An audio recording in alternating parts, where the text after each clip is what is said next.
Hi friends, so I've been a bit scant lately with videos because I've been trying to organise to go up to Queensland, to the Gold Coast, that's about 2 states away from where I live, to look after my mother who is in an aged care home. She's 104 and she's compos mentis, but she's actually sort of fading and she doesn't seem to be faring very well in the nursing home.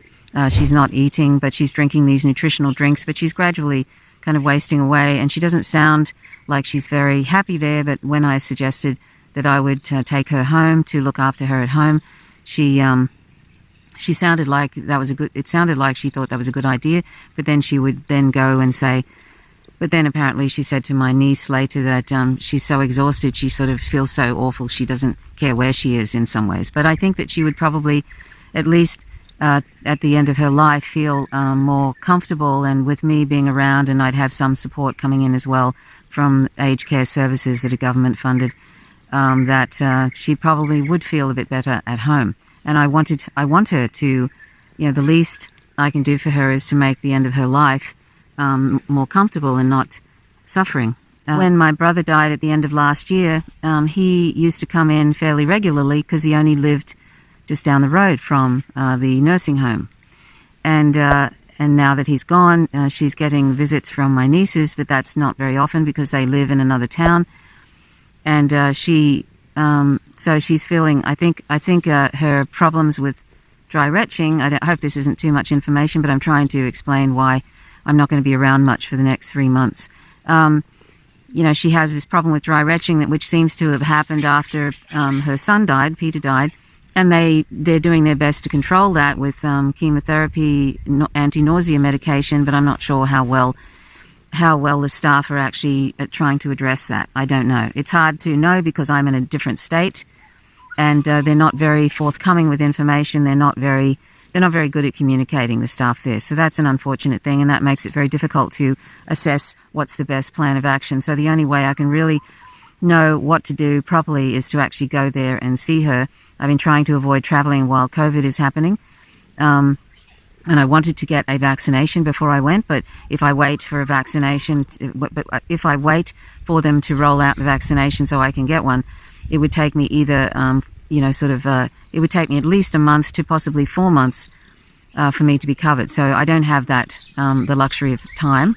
But fortunately, Australia is pretty well under control with COVID.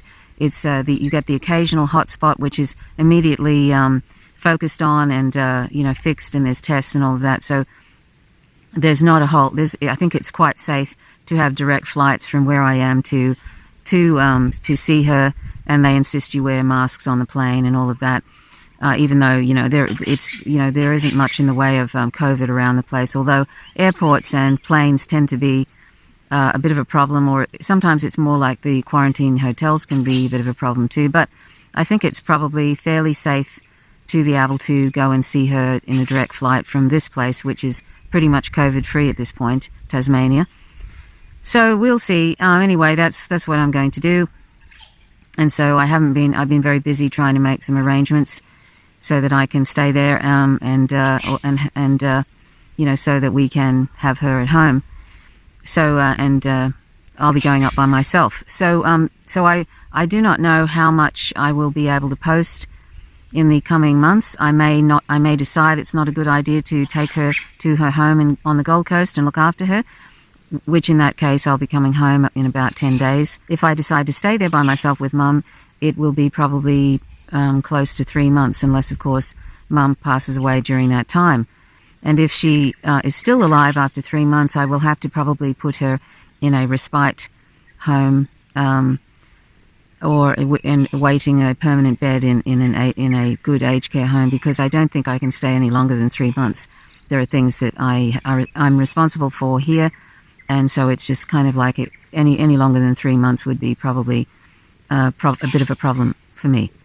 So anyway, that's I thought I should explain that, because I probably won't be around much until probably the end of June, unless of course I decide not to stay there, and I'm back in about I'm leaving in 10 days, so I guess in about 20 days, almost 3 weeks. I was just having a lot of trouble listening to her on the phone lately. She sounded so exhausted, and it just it's just really bad, even though I think that they're giving her good care there, the nurses.